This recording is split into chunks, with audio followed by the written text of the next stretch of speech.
بسم اللہ الرحمن الرحیم۔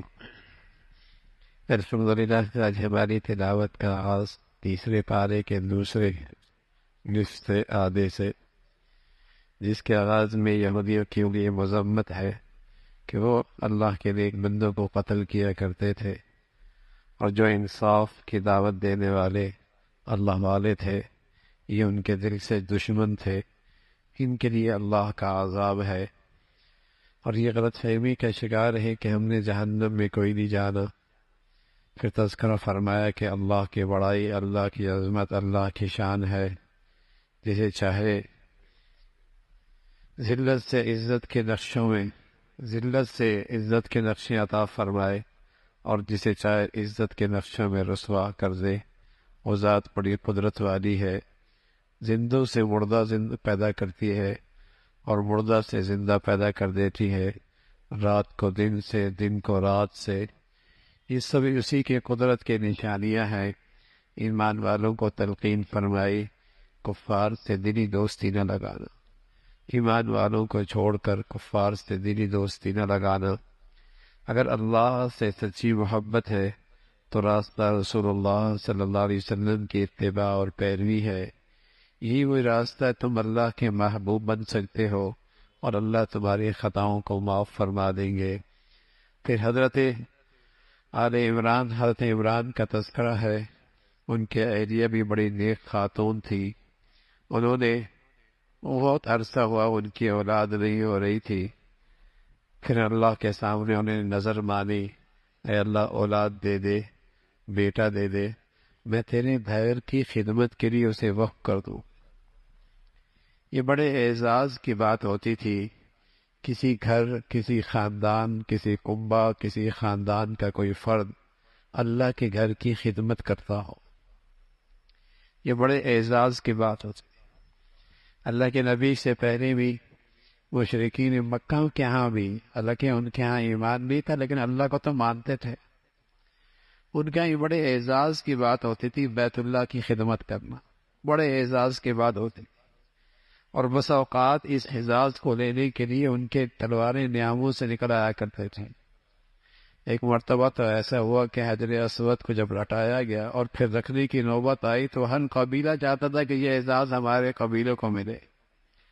اللہ کے نبی صلی اللہ علیہ وسلم کو اب تک نبوت نہیں ملی تھی، سب نے یہ طے کیا کہ یہ آدمی ہمارے میں بڑا سچا ہے اور بڑا منصف مزاج ہے، تو اگر یہ فیصلہ کر لے تو ہمیں قبول ہو جائے۔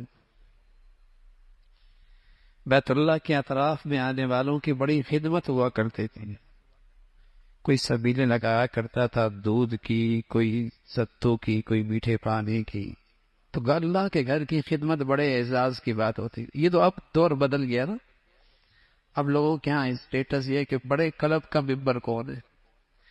پہلے مسلمانوں میں اعزاز یہ ہوتا تھا کہ اللہ کے گھر کی خدمت میں کون آگے، اور اللہ کے گھر میں کون آگے۔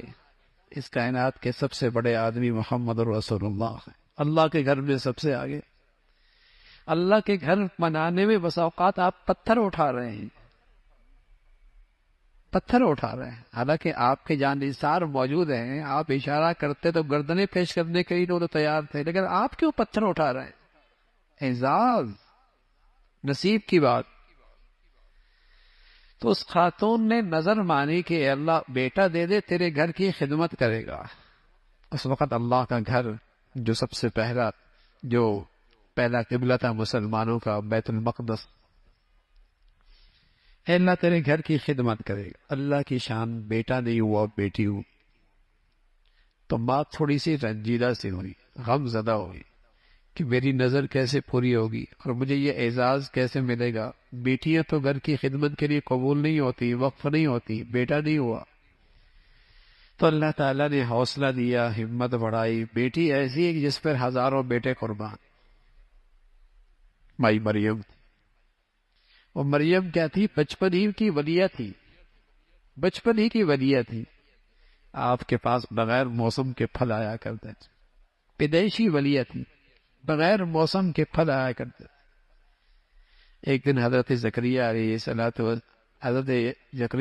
السلام نے دیکھا کہ اس کے پاس تو پھل آتے ہیں اور بغیر موسم کے۔ پوچھ لیا بیٹی یہ کہاں سے آتے ہیں؟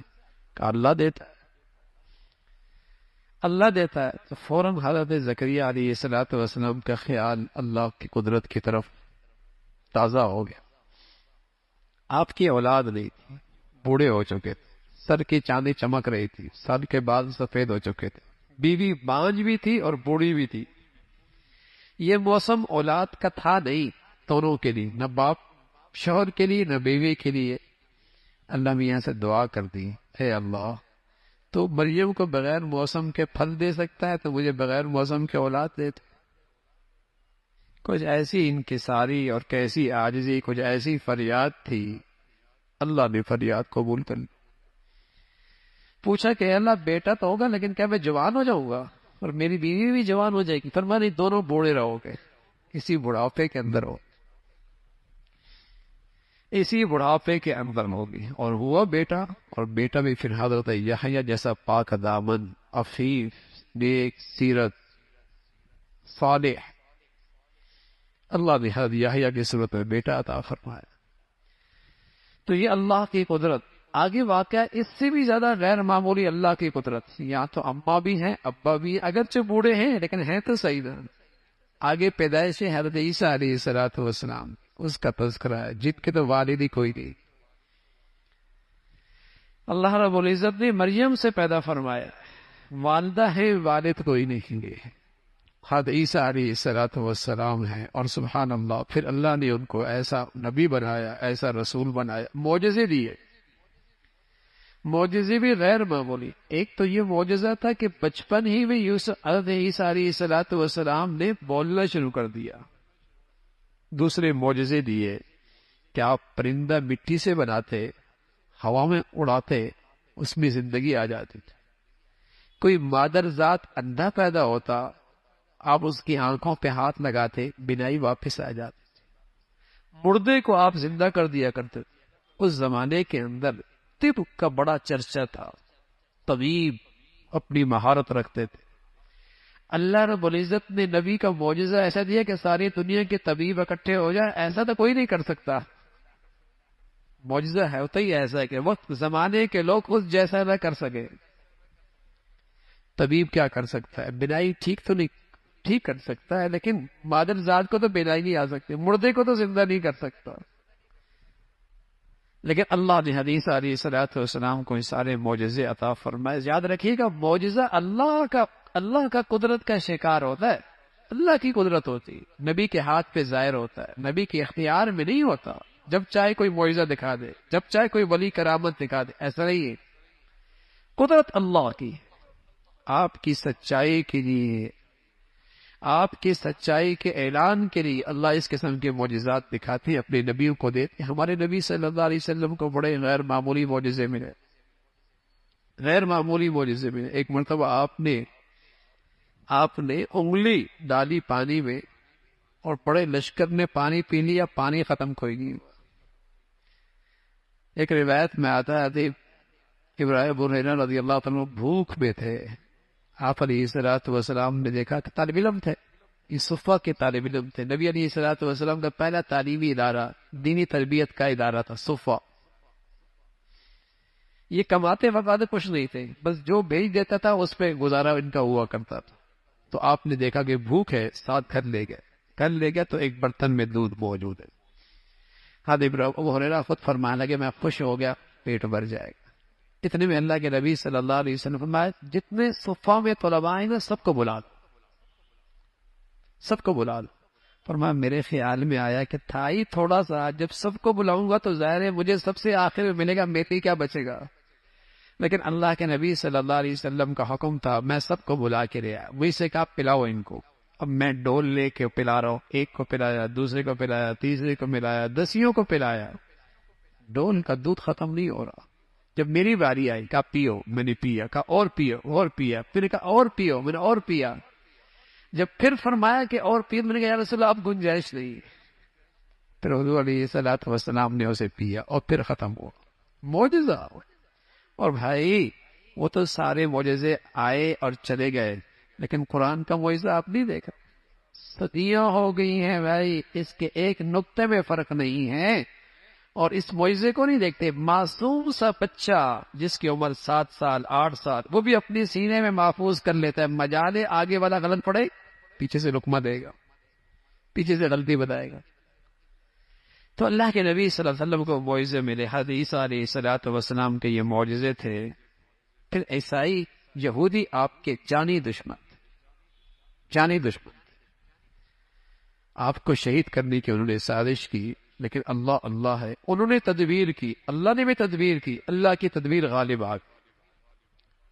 یہودیوں کا عقیدہ ہے کہ ہم نے قتل کر دیا، اور پھر قبر پھٹی، اور پھر آپ آسمانوں پہ چلے گئے. عیسائیوں کا عقیدہ ہے آپ کو سولی دے دی گئی.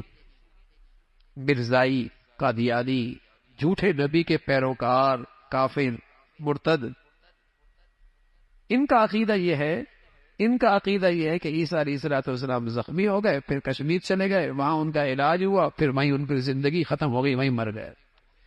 مسلمانوں کا عقیدہ جو قرآن نے بتایا، عیسیٰ علیہ الصلوۃ والسلام کو اللہ نے زندہ آسمانوں پہ اٹھا دی، اور قرب قیامت میں پھر دنیا میں تشریف لائیں گے اور پیارے نبی کی شریعت پہ عمل کریں گے. قرآن نے یہی بتاتا کہ یہودیوں نے سازش کی شہید کرنے کی، اللہ کی تدبیر غالب آ گئی، اللہ نے آسمانوں پہ اٹھایا، اللہ تعالیٰ نے آسمانوں پہ اٹھایا، اس کا تذکرہ فرمایا. پھر وہ نجران کے جو عیسائی آئے تھے، آپ سے بحث کر رہے تھے، دلائل سے تو وہ مان نہیں رہے تھے عیسیٰ علیہ الصلوۃ والسلام کے بارے میں جو سچائی تھی. تو اللہ کے حکم سے رسول اللہ صلی اللہ علیہ وسلم نے ان سے کہا ایسا کرتے مباہلہ کر پائے. مباہلہ یہ ہوتا ہے کہ تم بھی اپنے گھر والوں کو بلاؤ، میں بھی اپنے گھر والوں کو بلاتا ہوں، ایک میدان میں اکٹھے ہو جاتے ہیں، اللہ سے دعا کرتے ہیں، اے اللہ جو ہم سے جھوٹا ہے اس پہ تو لعنت دے. یہودیوں کے اس وقت میں ان کے مذہبی پیشوا بھی موجود تھے. انہوں نے کہا نہیں یہ نہیں کرنا، مارے جاؤ گے.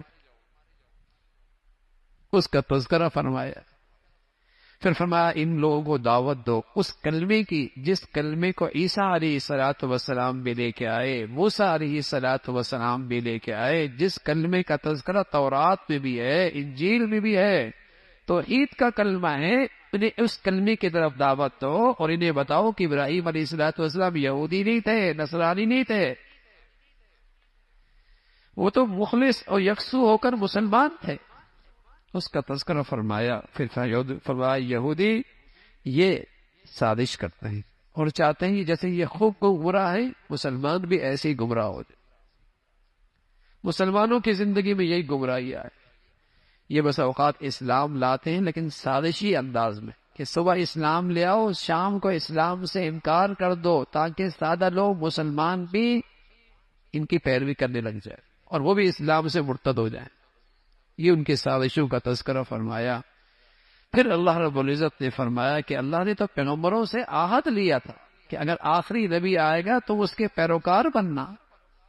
در حقیقت ان پیغمبروں کی امتوں کو تلقین ہے کہ آخری نبی کی پیروی کرنا سب کی فلاح اور نجات ہے. اب نجات کا راستہ ایک ہی ہے اور وہ محمد رسول اللہ صلی اللہ علیہ وسلم کی اتباع ہے. اللہ رب العزت کو جو دین پسند ہے وہ صرف دین اسلام. جو بھی اپنی غلطیوں پہ توبہ کرے گا، اپنی اصلاح کر لے گا، اللہ معاف فرما دے گا. اس اسلام کی قدر و قیمت کیا ہے اللہ میاں نے بتایا. کل قیامت میں نجات نہیں ہو، چاہے اس مسجد سے بھرا سونا بھی دے دو، بلکہ اس ملک کے بقدر سونا بھی دے دو. قرآن کہتا ہے ساری دنیا بھی سونے سے بھر دی جائے نا، تب بھی ہلاکت اور ناکامی سے کوئی چیز بچا نہیں سکتی. تو میرے عزیزوں کل پتہ چلے گا اسلام کتنی قیمتی دولت. فرمایا ساری دنیا دولت، ساری دنیا زمین و آسمان کی یہ ساری فضا سونے سے بھر جائے تب بھی نجات نہیں ملے گی. نجات کی شکل کیا ہے؟ اسلام کی زندگی، اسلام پہ خاتمہ. تب اندازہ ہوگا نعمت اسلام کیا دولت ہے. اللہ ہمیں قدردانی نصیب فرما دے. اللہ تعالیٰ ہمیں اس کی قدردانی نصیب فرما دے. میرے عزیزو چونکہ آج کی منڈیوں میں یہ دولت چلتی نہیں نا، تو پیدائشی مسلمانوں کو بس اوقات اس کی قدر بھی نہیں ہوتی. جن کا اسلام پہ کچھ لگا نہیں تو انہیں اس کی اہمیت اور عظمت بھی نہیں ہوتی. اور بس اوقات مسلمانوں کی اولادیں مسلمان نہیں رہتے، مسلمانوں کی اولادیں اسلام کے بارے میں شک میں مبتلا ہیں، مسلمانوں کی اولادیں قدر نہیں ہوتی۔ تو وہاں اللہ رب العزت بتا رہا ہے کہ اندازہ ہوگا کہ دولت ایمان اور نعمت اسلام کیا دولت ہے۔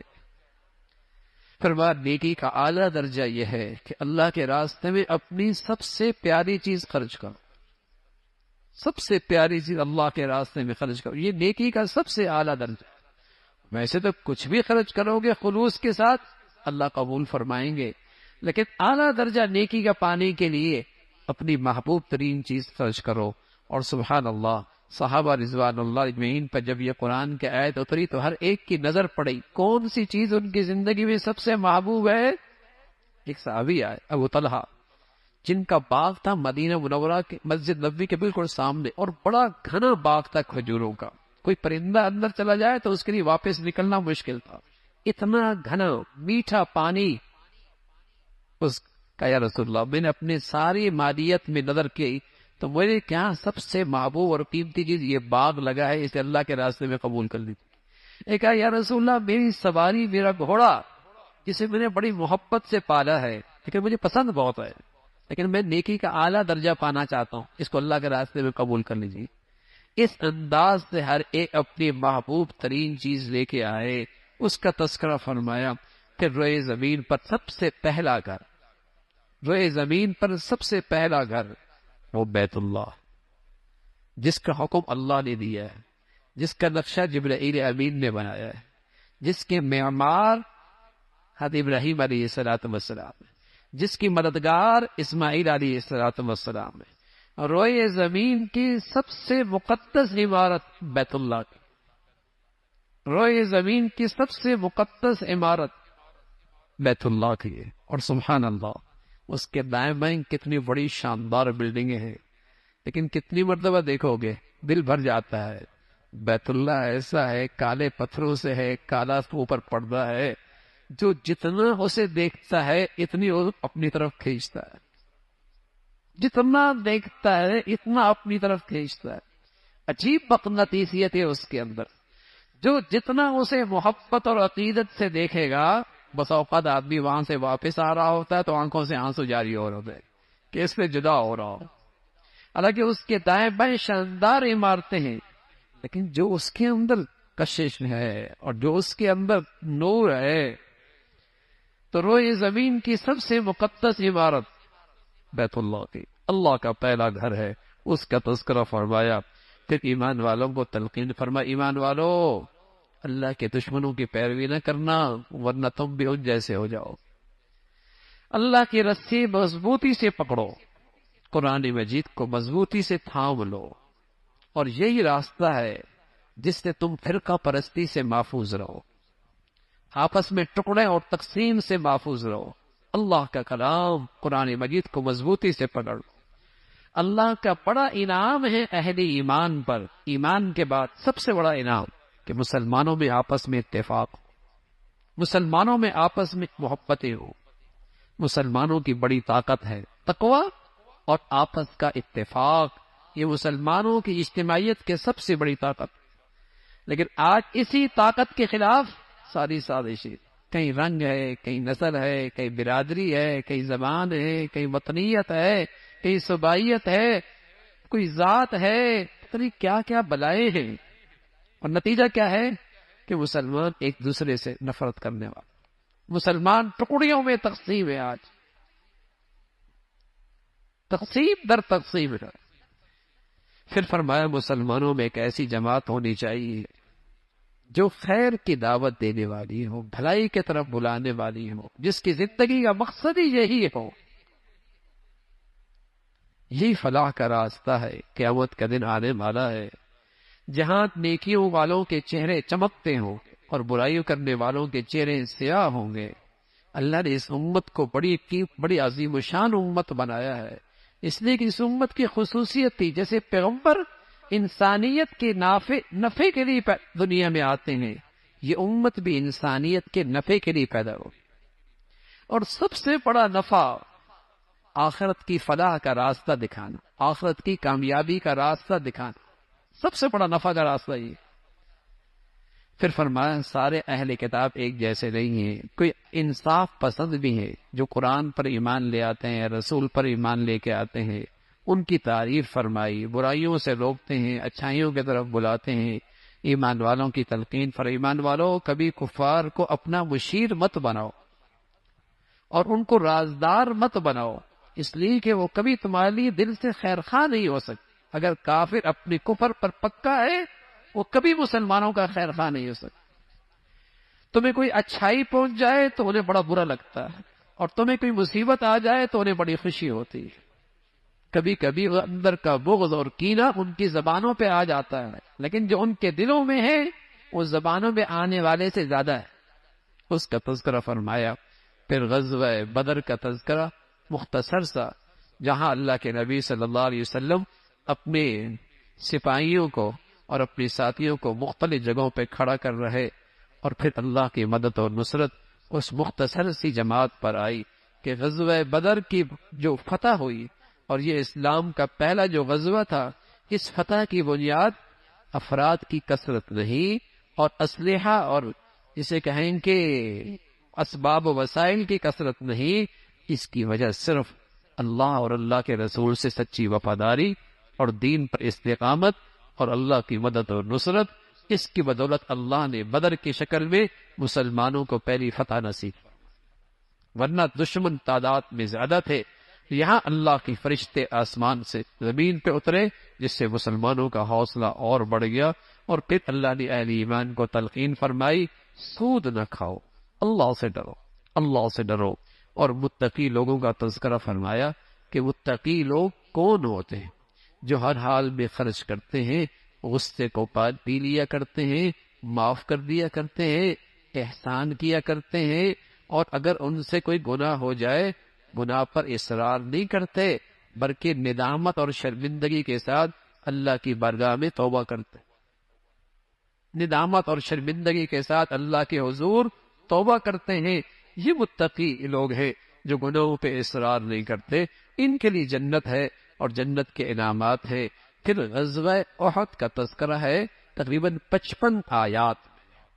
یہ اہل ایمان کے لیے ایک بڑی آزمائش تھی، جیتی ہوئی جنگ اور جیتی ہوئی کامیاب جسے کہیں کہ بازی، مسلمان آزمائش کا شکار ہو گئے اور مسلمانوں کو شکست ہونے لگی، جیتی ہوئی بازی، اس کا تذکرہ، اور اس میں بہت کچھ نصیحت ہے اہل ایمان کے لیے، اور بہت کچھ ہدایت تھی مسلمانوں کے لیے، اور بڑی عبرت تھی اس میں مسلمانوں کے لیے، اور اس میں بڑے نصائح تھے اہل ایمان کے لیے۔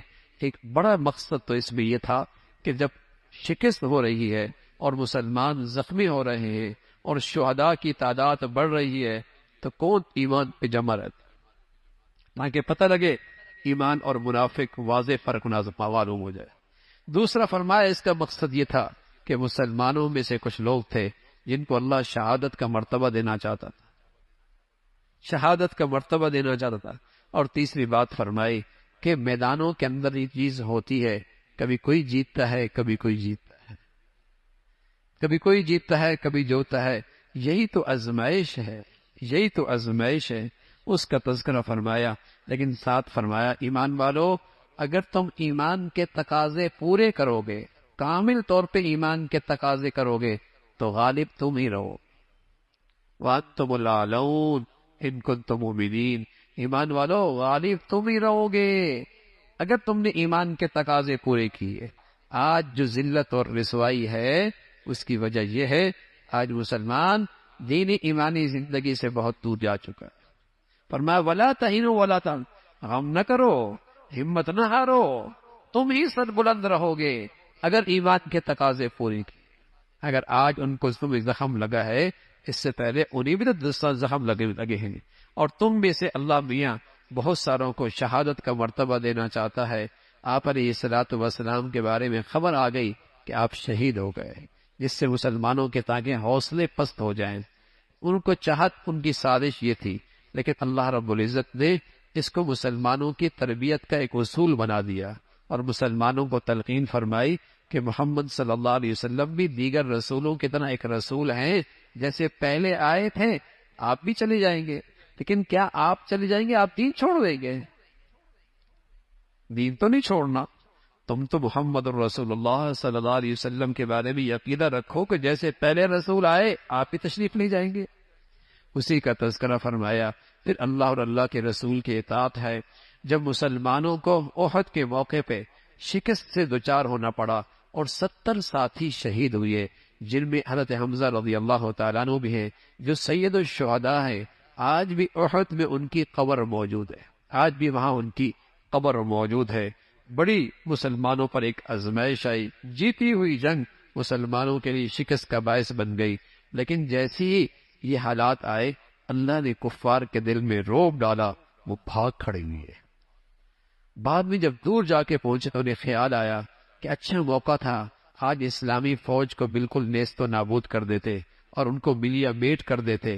واپس آنے لگے، جیسی واپس آنے لگے ادھر اللہ کے نبی صلی اللہ علیہ وسلم کو اللہ نے بتا دیا کہ وہ آ رہے ہیں، تو آپ نے اپنا لشکر تیار کیا اور آپ نے اعلان کر دیا کہ جو ساتھی احد میں شریک تھے دوبارہ میدان کے لیے تیار ہو جائیں۔ سبحان اللہ، 70 ساتھیوں کو ابھی ان کی تدفین ہوئی، باقی ساتھی زخموں سے دوچار ہیں اور باقی تھکاوٹ اپنی جگہ پر، لیکن وہ اللہ کے نبی کے مخلص وفادار پھر ساتھ کھڑے ہو گئے۔